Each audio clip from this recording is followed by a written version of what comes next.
Stop for just a moment, my child.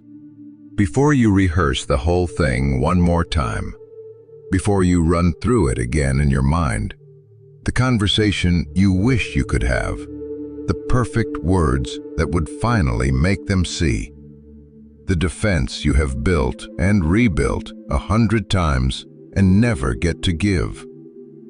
Stop. Set it down, just for a little while, and come and sit with me here in this quiet. There is no one here to convince. There is no case to argue, no jury to win over. It is only you and me now, and I, who know everything, have something I want to say to you. You did not come to these words by accident. I know it feels like you were only looking for a few minutes of relief from the churning in your chest, the endless replaying, the weight of carrying a truth that no one will hear.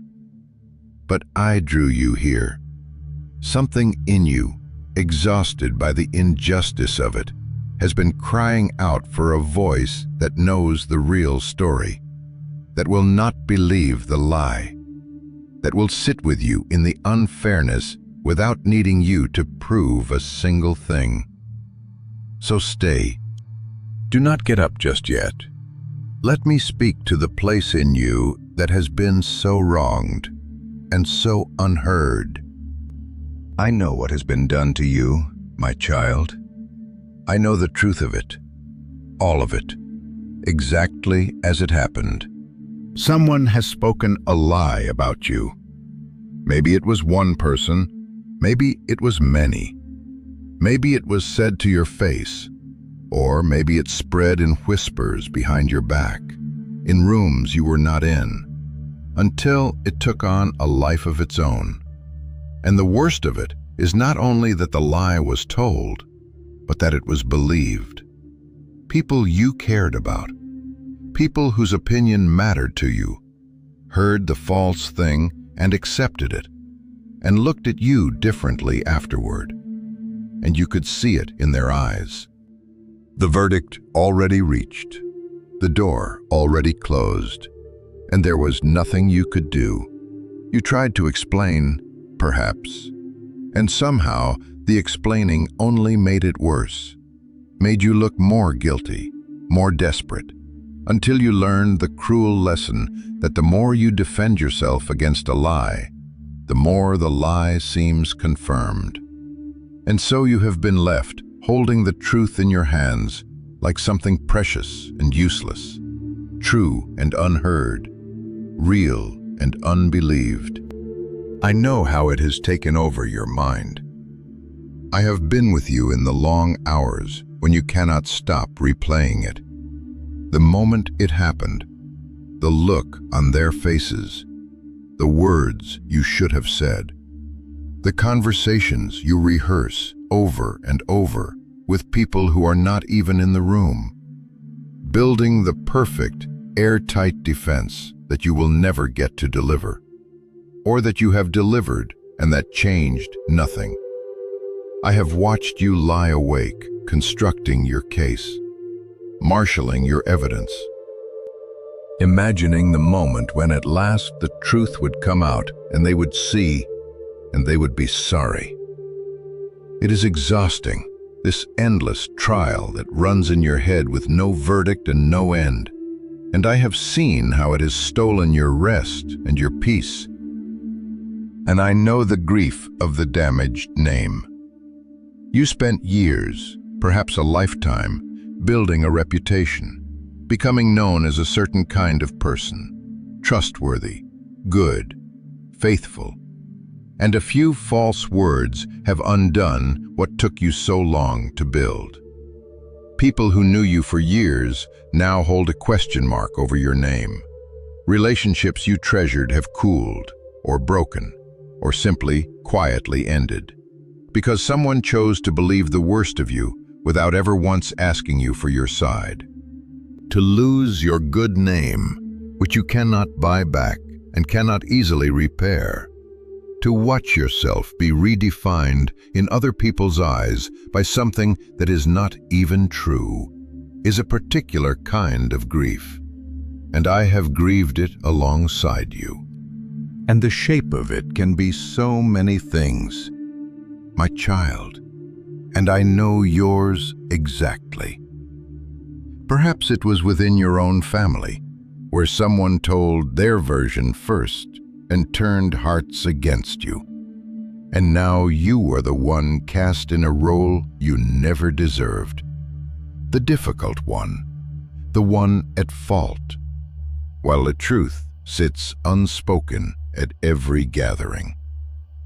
Perhaps it was in your church or your community, where a whisper passed from one person to the next, until people who once smiled at you now look away.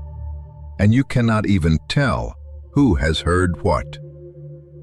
Perhaps it was someone you trusted, who, to cover themselves or to wound you, painted you as something you are not, and was believed because they spoke first and spoke confidently. Whatever the particular shape of it, the wound is the same. You have been made, in the eyes of others, into someone who is not you, and you have been given no way to set it right. And there is a second wound, layered on top of the first, one that sometimes hurts even more than the lie itself. It is the silence of the ones who should have defended you, the people who knew you, who had every reason to give you the benefit of the doubt, and who instead said nothing, or quietly stepped back, or accepted the accusation without ever coming to you to ask, "Is this true?" You expected the lie from your accuser.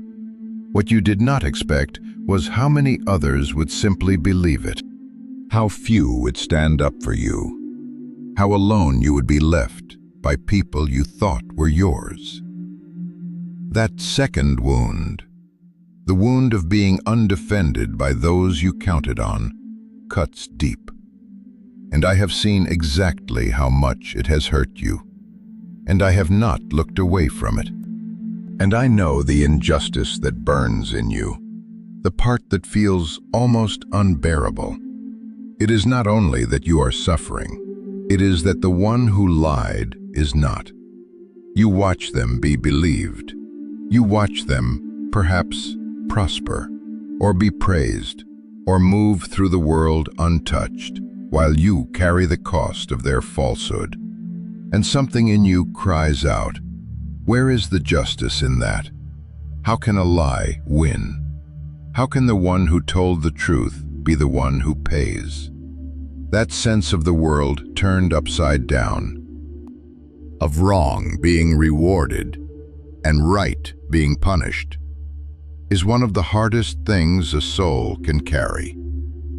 And I have heard every cry of it that has risen from your heart. And I know what it is tempting you to become. I have seen the rage. I have seen the fantasies of exposure, of vindication, of making them pay, of the day the truth comes out and you are finally proven right, and they are finally shamed. I have seen the bitterness trying to take root in a heart that used to be soft, the hardness creeping in, the way this whole thing is threatening to change you into someone colder and angrier than you have ever been. And I want you to know that I understand that temptation completely, and I do not condemn you for feeling it. But I love you too much to let the lie do that deeper damage to your soul. And before this night is over, I am going to show you another way. And I know what it has done to your body and your days. The way an injustice like this refuses to stay in one place and instead follows you everywhere. The knot in your stomach when you see them, or see someone who believed them. The dread of running into the wrong person, of walking into a room and wondering who there has heard the story, and which version. The way you have started to brace yourself before ordinary encounters, scanning faces for judgment, reading too much into a cool greeting or an averted glance. A lie about you does not only damage your reputation, it steals your ease in the world. It makes you watchful and tense where you used to be open. It follows you into places that have nothing to do with the accusation and colors them gray. I have watched it rob you of the simple peace of being among people, and it has made you doubt, too. Doubt others, wondering who else has turned, who can still be trusted, whether anyone is truly for you. And perhaps, in the lowest moments, doubt yourself, replaying your own actions, wondering if you did something to invite this, whether there is some grain in the lie, whether you are, as the accusation says. Hear me carefully on this, my child. Do not let the lie colonize your own mind. You know what is true. I know what is true. Do not give the falsehood the power to make you a stranger to yourself. You are not what they said.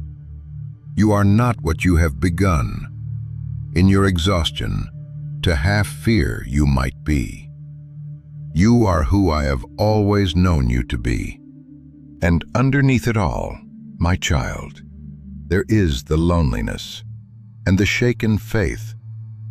You are carrying a truth that no one will hear, and there is a particular isolation in that, in knowing what really happened and having no one who believes you, in being misjudged by the very people you would have turned to for comfort.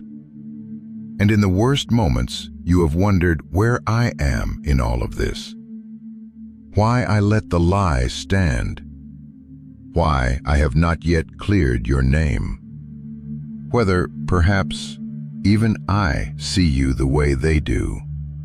So let me answer that first, before anything else, because it is the foundation everything else rests on. I know the truth, my child.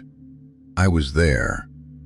I saw the whole of it, exactly as it happened, with nothing hidden and nothing twisted. I am the one witness who was present for all of it. The one witness who cannot be lied to, who cannot be fooled by a false account, who sees not the surface but the heart.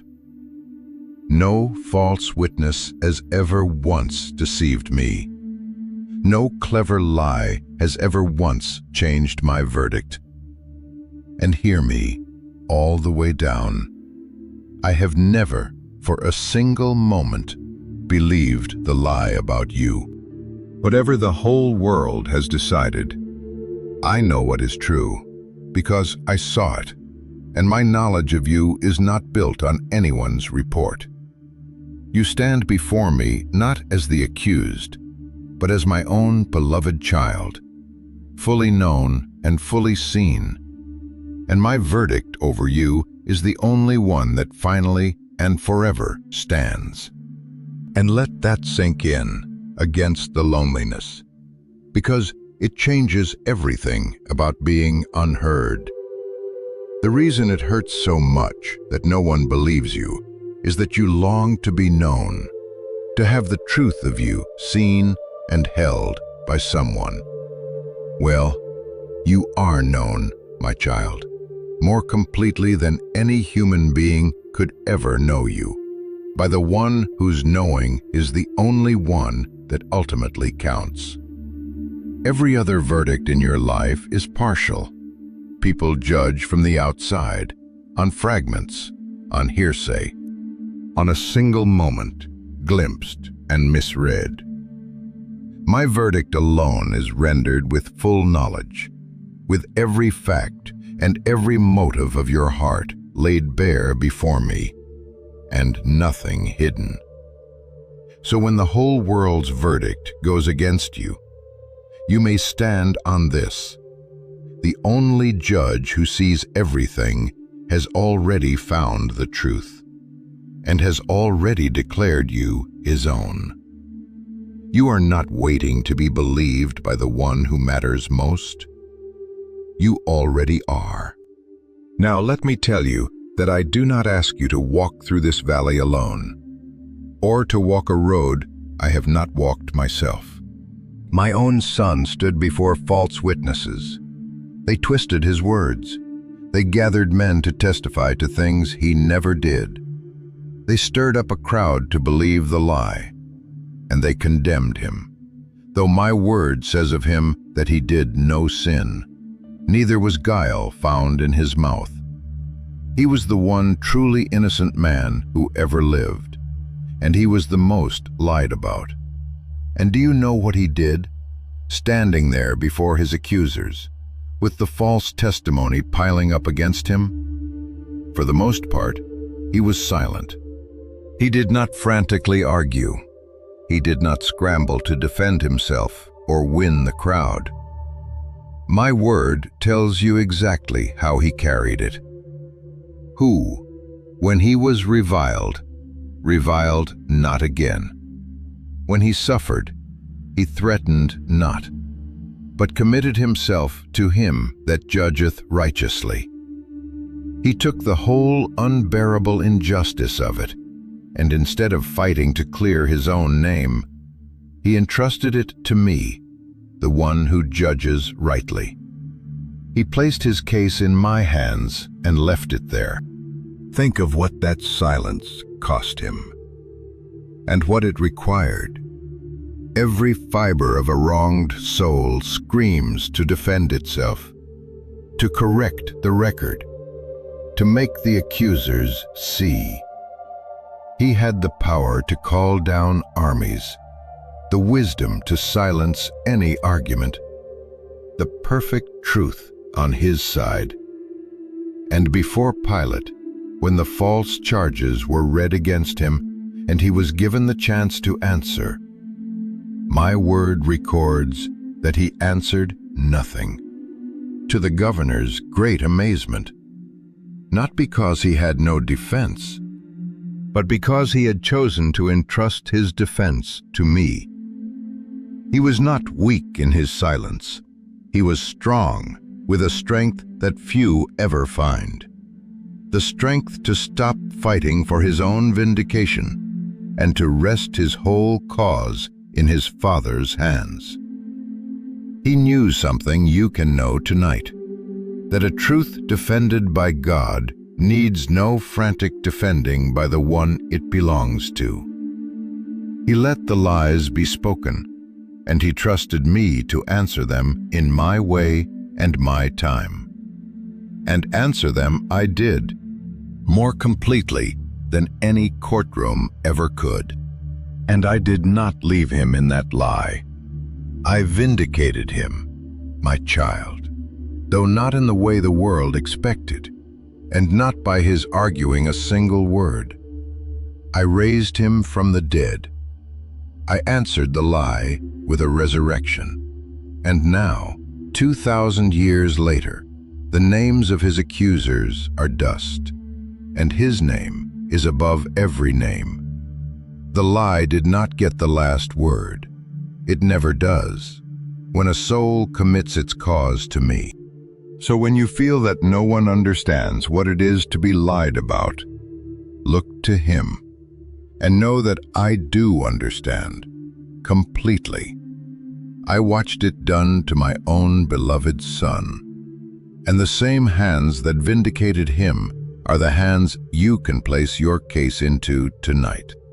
If these words are reaching the wounded place in you, my child, do not let them slip away when the replaying starts up again. Stay with me a little longer. And if it would steady you to hear my voice like this again on the next long night when the injustice will not let you rest, you can follow along so that you always have a place to return to where the truth is known and you do not have to prove anything to anyone. I am not asking you for a thing, and I never will. I am only offering you a refuge from the trial that runs without end in your mind. Keep it close. Now, let me speak to the exhausting fight you have been fighting, the one to clear your own name, because I want to set you free from a battle you were never meant to win on your own. There is a kind of struggle where the harder you fight, the deeper you sink, where every attempt to defend yourself only seems to entangle you further. You know that struggle. And to my people, once, when they stood trapped with the sea before them and an army thundering at their backs, with no way out that they could see, and every reason to panic and flail, I said something through my servant Moses that I want you to hear tonight, as if I am saying it directly to you. Fear ye not. Stand still, and see the salvation of the Lord. And then the Lord shall fight for you, and ye shall hold your peace. Hear what I am offering you, my child. There is a fight here that is mine, not yours. The battle to bring the truth to light, to set the record straight, to deal with the one who lied. That is my battle, and I am far better equipped to fight it than you are. You have been wearing yourself out trying to be your own defender, your own advocate, your own avenger. And it is a role you were never meant to carry, and it is crushing you. I am asking you to do the hardest and the most freeing thing, to stop fighting to clear your own name, and to let me fight for you. Hold your peace. You do not have to win the argument. You do not have to make them see. You do not have to engineer your own vindication. Stand still and let me be your defense. Picture where my people stood when I spoke those words. Behind them, the dust of an approaching army. Before them, an impassable sea. On every side, no escape that human strength could devise. They were utterly trapped, and their first instinct was to panic, to cry out in terror, to turn on the very leader who was trying to save them. And into that frantic, cornered fear, I spoke not a command to fight harder, but a command to be still. Stand still and see the salvation of the Lord. The way out was not going to come from their flailing. It was going to come from me, doing for them what they could not possibly do for themselves. And it did.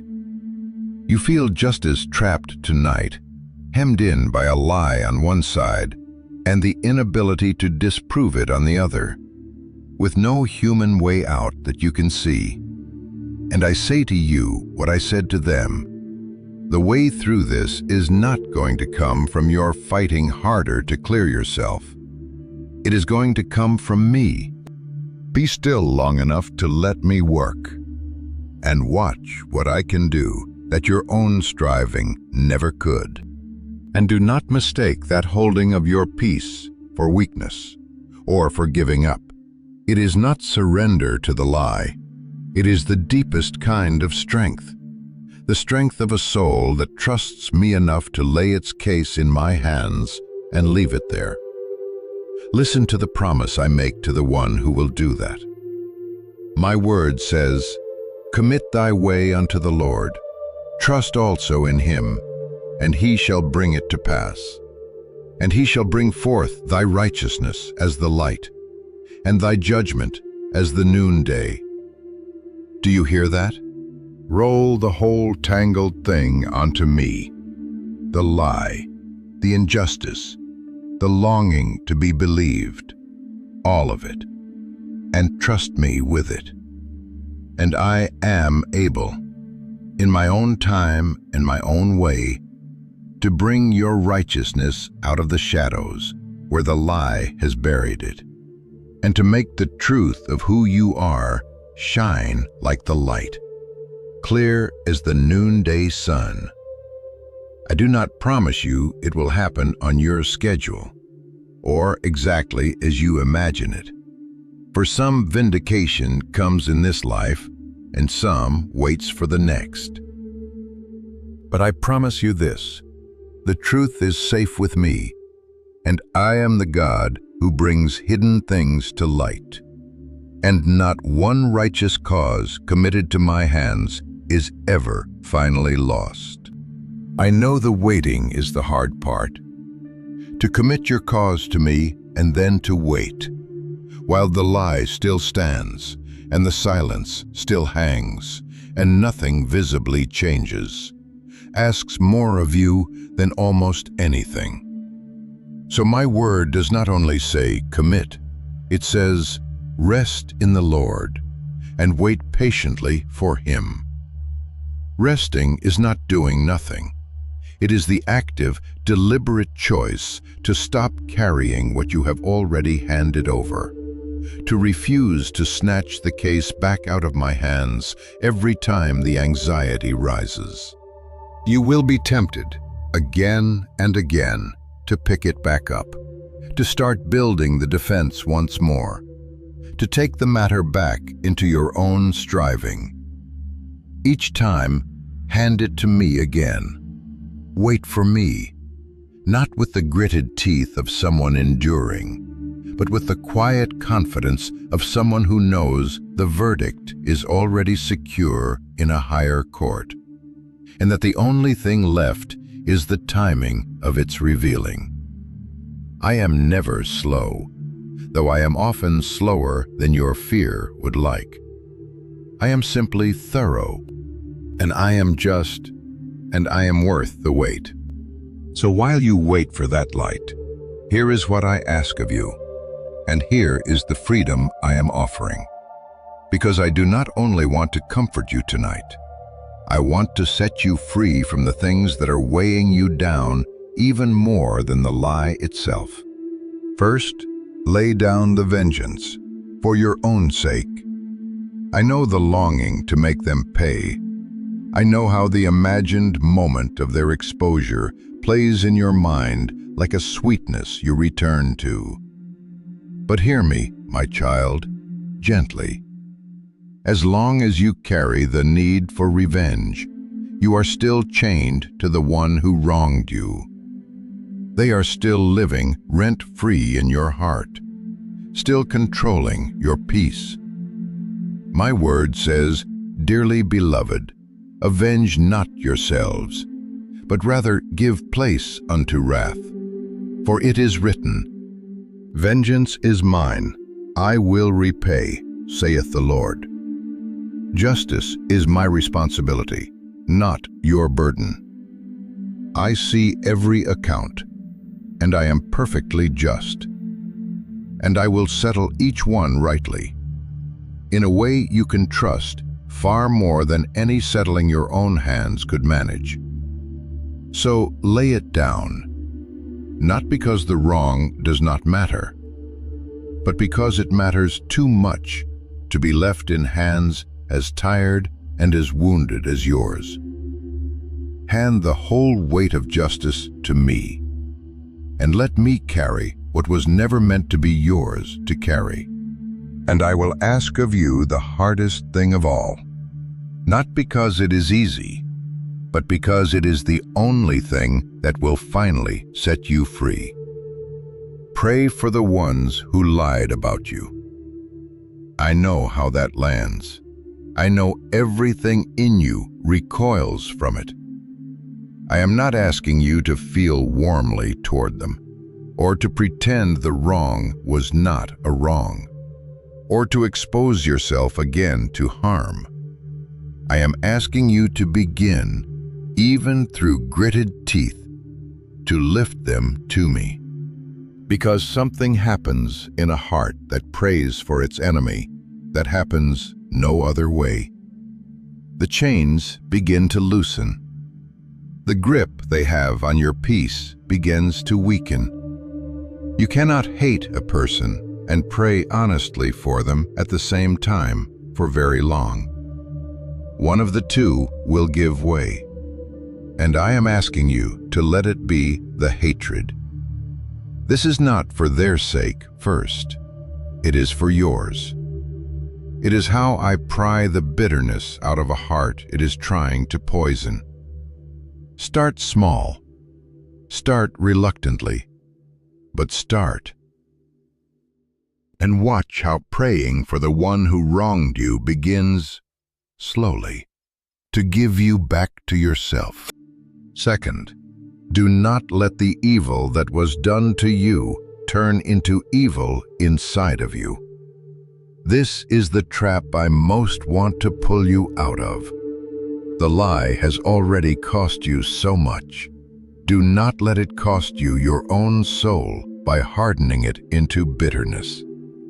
My word says, be not overcome of evil, but overcome evil with good. The greatest victory you can win here is not to expose them, or to be proven right, or even to clear your name.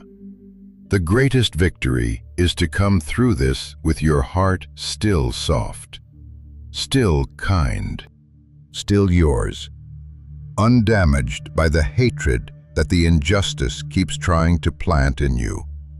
Do not let the liar make you a liar. Do not let the cruel one make you cruel. Cease from anger and forsake wrath.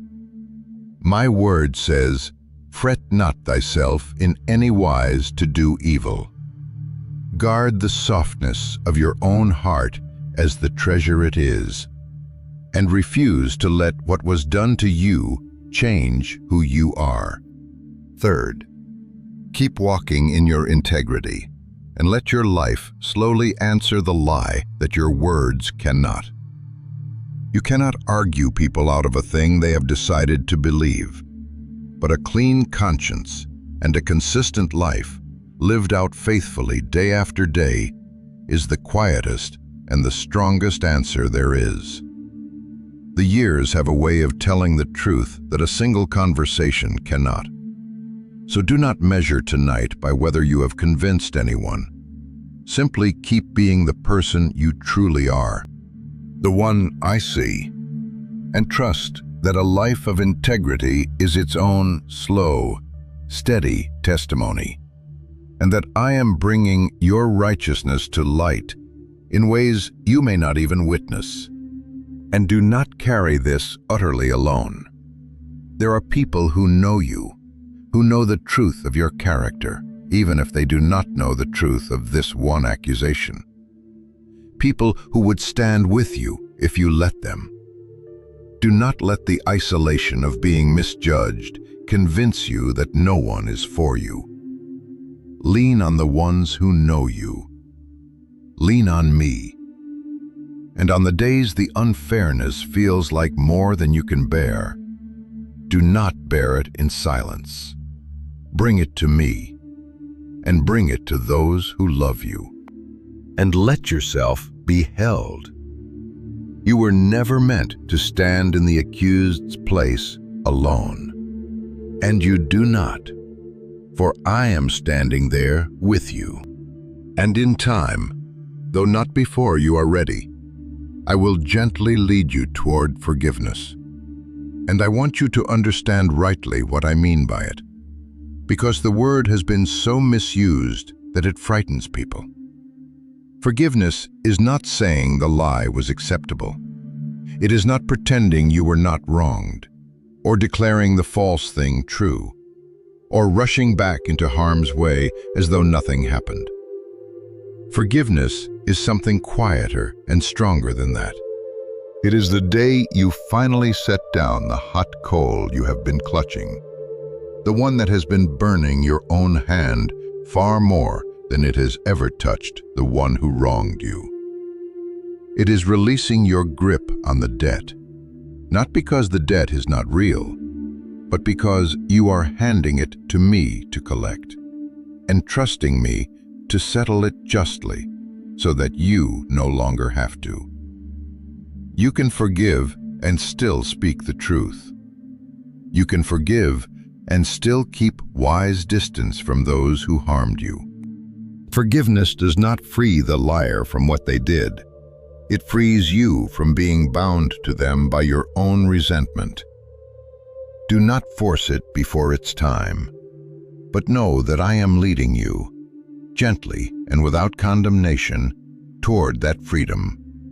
Because I do not want you to spend the rest of your life chained to the worst thing someone else ever did to you. There is one more thing I would have you remember, the one that holds all the others up. You are not what they say you are. The lie does not get to define you. Their verdict is not the truth of you, and it never will be, no matter how many people repeat it. I knew Joseph was innocent when his master's wife lied about him and had him thrown into prison, and I was with him in that prison. And in time, I brought him out of it and set him in a place where he saved the lives of the very people who had wronged him. The false accusation was not the end of his story. It was a dark chapter on the way to a purpose he could not yet see. And notice that I did not spare Joseph the prison.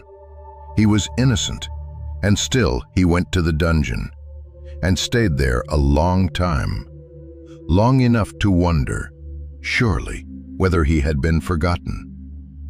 I was with him every day of it, though he could not always feel me there, and I was working, in the dark and out of his sight, to bring about a vindication so complete that the very position he was raised to allowed him to save nations from famine, and to hold the lives of his betrayers in his hands, and to choose mercy. The lie meant his harm. I meant it, and the long injustice that followed it, for a good so large that he could never have imagined it from inside the prison cell. I do not promise you the same outward story. Your road is your own.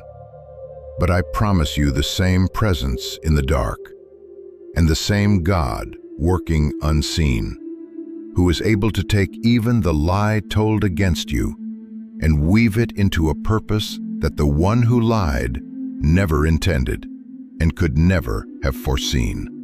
And the lie told about you is not the end of your story either. It feels like the whole story right now, because you are standing in the middle of it. But you are not at the end. And I, who write the last chapter, have not written you down as the world has written you. I have written you as mine. If these words have found the wronged place in you tonight, my child, do not carry it all in silence, the way you have had to.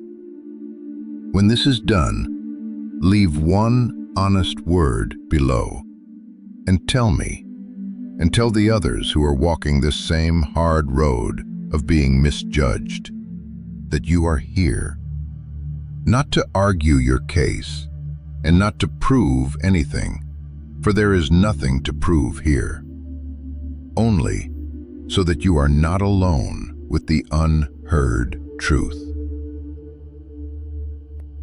And so that all of us who know what it is to be lied about can hold one another up in prayer. I gather every one of those words. Not one of them goes unheard. So lift your head, my beloved. I know how deep the injustice cuts. I know how long you have carried the unheard truth, how tired you are of the trial that never ends in your mind, how much you have longed for someone, anyone, simply to believe you. And I am not asking you to feel vindicated tonight, or peaceful, or even forgiving yet. I am only asking you to set the case down, just for tonight, into the hands of the one judge who already knows you are telling the truth. You are not believed by everyone, but you are fully known by me. You are not without a witness. I saw all of it, and I cannot be deceived. You are not your accuser's verdict. You are mine, and my verdict over you is beloved. And you are not at the end of your story. The lie does not get the last word, because I do. Rest now. Put down the defense you have been building. Put down the case you have been arguing in your mind. Put down the rage and the longing to be proven right, and the whole exhausting weight of trying to clear your own name. And let it be enough, just for tonight, that the one who knows everything knows the truth about you and loves you without a shadow of a doubt. You do not have to make them see tonight. You do not have to be vindicated tonight. You do not have to carry the injustice one more inch by your own strength. You only have to let yourself be known and believed and held by the one who has known the truth all along. Lay it all at my feet, the whole tangled, unfair, painful weight of it. I am strong enough to carry the justice you cannot, and faithful enough to bring to light, in my time, the truth you cannot prove. The peace that the world cannot give, and the world cannot take. I give to you tonight, a peace that does not wait to be vindicated, that does not depend on a single person ever believing you, that comes to you in the middle of the injustice and guards your heart. Rest gently.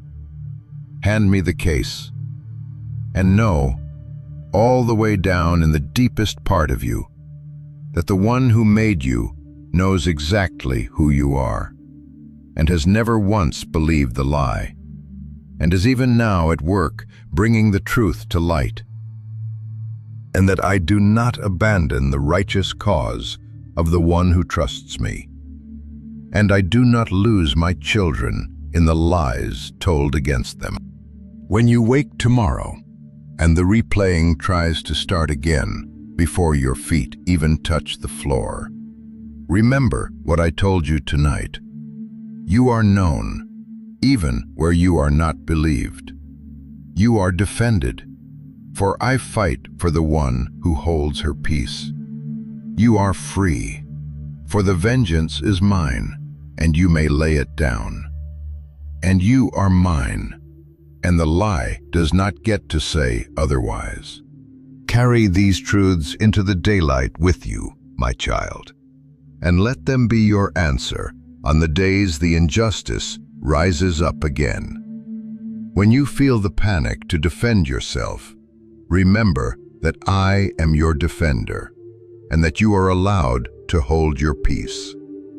When you feel the rage to repay, remember that the justice is mine, perfectly kept and certainly coming, and that you are free to set it down. When you feel the loneliness of being disbelieved, remember that the one who knows everything has already believed you, and that his is the verdict that lasts. When you feel the lie trying to redefine you, remember the name I have given you, which no whisper and no false witness and no turned heart can ever take away. You belong to me, and what belongs to me is safe and seen and never finally lost to a lie. Lift your eyes, my beloved. The lie does not get the last word. I do. And the word I speak over you tonight is not guilty, and not forgotten, and not alone, and not defined by what they said. The word I speak over you is known. You are fully known, and you are mine. Rest in that, my child. I am with you. I am with you. I am with you.